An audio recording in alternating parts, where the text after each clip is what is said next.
नमस्कार, मैं आशीष कुमार यादव आप सभी का दिल से स्वागत करता हूं। कैसे हो मेरे आईबीएस के योद्धाओं? उम्मीद और विश्वास करता हूं और ईश्वर से प्रार्थना करता हूं कि आप बहुत जल्दी सर्वकुशल और ठीक होंगे।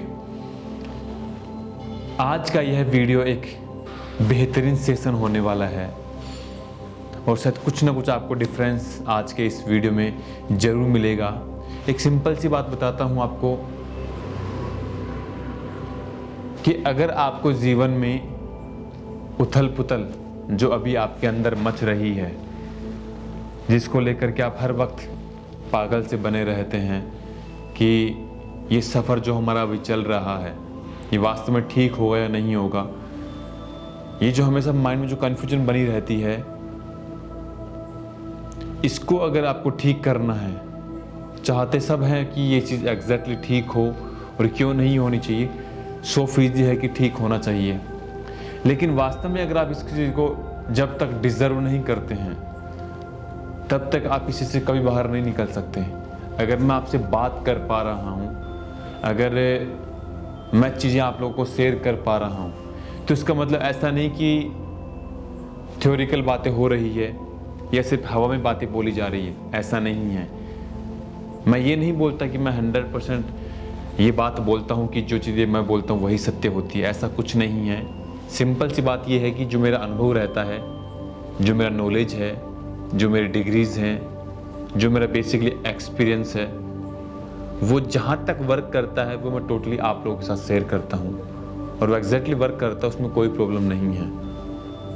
तो इस वीडियो में आने का और इस वीडियो को बनाने का मकसद मेरा एक था कि काफ़ी लोग ये बात बारी बारी से पूछ रहे थे कि सर आपने ये तो बता दिया कि हम जब इस प्रॉब्लम से बाहर निकल चुके हैं तो हम क्या क्या खाते हैं, लेकिन जिस मोमेंट में आप थे उस मोमेंट में एग्जैक्टली आपको प्रॉब्लम क्या थी वो आप हमें बेसिकली एक सिंपल लाइन में आप मुझे बता दीजिएगा। तो इस वीडियो में मैं कुछ ज़्यादा डिटेल में आपको बताना नहीं चाहूँगा, एक सिंपल सी बात बोलूँगा कि जिस मोमेंट में आप जैसे भी हो उससे कोई फ़र्क नहीं पड़ता। अगर आप वास्तव में अपने आप को इस समय में सेल्फ मोटिवेटेड रख पाते हैं, मानता हूँ कि बहुत मुश्किल है, बहुत इम्पॉसिबल टास्क है, लेकिन अगर आप खुद को सेल्फ मोटिवेट रख पाते हैं तो डेफिनेटली आप दुनिया की बड़ी से बड़ी कामयाबी हासिल कर सकते हैं। ये प्रॉब्लम तो बहुत छोटी है, कोई बड़ी चीज़ नहीं है। तो मैंने मेरे जीवन में जिस वक्त मैं ड्यूरेशन में था उस मोमेंट में मुझे सीवियर कॉन्स्टिपेशन रहता था, एंग्जाइटी हाइपर तरीके से रहती थी और हमेशा बेचैनी रहती थी, घबराहट रहती थी, मतलब एक इरिटेशन टाइप का स्टमक पे हैवीनेस लगता था। भैया ये प्रॉब्लम साली क्या है, साली ना जीने देती है ना मरने देती है, हमेशा माइंड में हैवीनेस रहता था, हमेशा से मतलब यहाँ पे पेन टाइप से रहता था। इस साइड में इरिटेशन, मेरे लेफ्ट में बाई साइड में थोड़ा इरिटेशन रहता था, नाभि के नेवल साइड में लगभग 2 से 3 इंची साइड में, ऊपर की साइड में एक अनकंफर्टेबल लगता था। तो देखो ये चीज़ें क्यों हो रही थी इसका मुझे नहीं पता उस टाइम में, और आपने सिम्टम्स पूछने के लिए पूछा तो मैंने आपको सिंपली बताया।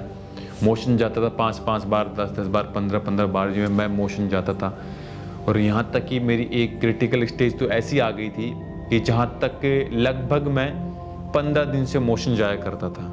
एक ऐसा क्रिटिकल लेवल का टाइम पीरियड भी आया था, लेकिन उस मोमेंट में भी मैं मानता हूँ कि मैं बहुत डिमोटिवेट हुआ था, लेकिन मैंने मेरी एक चीज़ कभी नहीं छोड़ी और वो यही थी कि मेरे लाइफ का एम क्लियर है, मेरे लाइफ का विजन क्लियर है कि मुझे कुछ वो करना है जो शायद आज से पहले इस ब्रह्मांड में कभी नहीं किया गया। अब इसका मतलब ऐसा नहीं कि मैं कोई खोज कर रहा हूँ या मैं कोई आविष्कार कर रहा हूँ, ऐसा नहीं है। मेरे कहने का मतलब सिंपल में एक चीज़ है कि जो मैंने मेरी लाइफ से सीखा उसको मैं एक ऐसे यूनिक लेवल पे लेकर के जाऊँगा जो कि शायद आने वाले समय में एक बेहतरीन मिसाल बनेगा।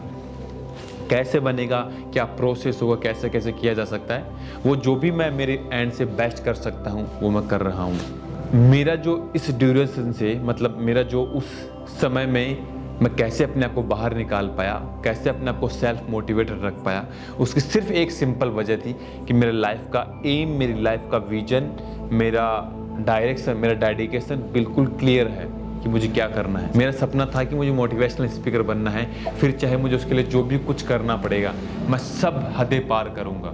फिर चाहे मैं रात को 12 बजे तक जग करके स्टडी करूँ, चाहे सुबह में जल्दी उठ करके वर्कआउट करूँ, चाहे मैं लोगों के सामने मेरी स्पीच से रिलेटेड कुछ चीज़ें रिहर्सल करूं। देखो, हर इंसान के अंदर एक पागलपन होता है, हर इंसान के अंदर एक जिद्दोजहद होती है। बस आप अपनी उस ऊर्जा को कहां पे उड़ेलते हैं, ये आपके ऊपर डिपेंड करता है। एक माँ, एक इंसान करीब करीब 10 डेसिबल से ज्यादा का दर्द कभी सहन नहीं कर सकता, कभी सहन नहीं कर सकता। ये साइंस ने प्रूफ किया है। लेकिन जब एक माँ गर्भवती के अंतिम समय में होती है और वो जब बच्चे को जन्म दे रही होती है, उस वक्त वो करीब करीब 12 डेसिबल का पेन सहन कर जाती है। ऐसा क्यों होता है, इसका जवाब साइंस खुद भी नहीं दे सकता। क्यों? शक्ति हमारे अंदर, खुद के अंदर है, बस हमें उसे बाहर लाना है। बस हमें विश्वास करना है कि हाँ, हम कर सकते हैं। दुनिया में कोई चीज़ नामुमकिन नहीं है। बस आपका बिलीव होना चाहिए, आपका सेल्फ मोटिवेशन होना चाहिए। मैं आपको 1000 बातें बता करके मोटिवेट कर सकता हूँ, लेकिन जब तक आपका खुद का सेल्फ मोटिवेशन बाहर नहीं आएगा या आपका सेल्फ मोटिवेशन पे आप वर्क नहीं करेंगे, तो आप हमेशा फंसते रहेंगे। तो कुल मिला के आज के इस वीडियो में एक सिंपल सी कहानी बताता हूँ। वो यही है कि मेरे साथ जो प्रॉब्लम थी वो मैंने आपको शेयर की। कॉन्स्टिपेशन रहता था, बार बार इरिटेशन रहता था, हेवीनेस रहता था। तो मैंने इस चीज़ से बाहर निकालने के लिए अपने आप को तैयार किया। सिर्फ एक चीज़ पे काम किया, वो था मेरा सेल्फ मोटिवेशन, वो था मेरा लाइफ का एक क्लियर डायरेक्शन कि मुझे एटलीस्ट मेरी लाइफ में करना क्या है। फिर चाहे उसके लिए जो भी मुझे कुछ करना पड़े, चाहे मुझे मेरे दिन रात एक करना पड़े, चाहे मुझे उसके लिए फिजिकली वर्क करना पड़े, चाहे मुझे उसके लिए फाइनेंशियली प्रॉब्लम से लड़ना पड़े, चाहे उसके लिए मुझे मेरी बॉडी से फाइट करना पड़े, जो भी चैलेंजेस आएंगे मैं सबसे फाइट करूंगा। लेकिन मेरा एम, मेरा विजन क्लियर था। ऐसे ही अगर आप अपनी लाइफ में एक विजन क्लियर करते हैं तो आपका वहाँ पे एक माइंड का डायरेक्शन चेंज होगा कि जो भी इंसान अपनी लाइफ में सफल हो पाया है वो कहीं ना कहीं अपनी लाइफ में बहुत बार टूटा है। बस ये चीज़ आपको हमेशा ध्यान रखनी है। अगर आप इस चीज़ का खेल समझ गए तो यकीन आपकी लाइफ में एक चीज़ आप जरूर सीख जाएंगे, वो है आपका सेल्फ मोटिवेशन। तो मैं उम्मीद और विश्वास करता हूँ, ईश्वर से प्रार्थना करता हूँ कि आप बहुत जल्दी स्वस्थ और ठीक होंगे। आपका दिल से धन्यवाद।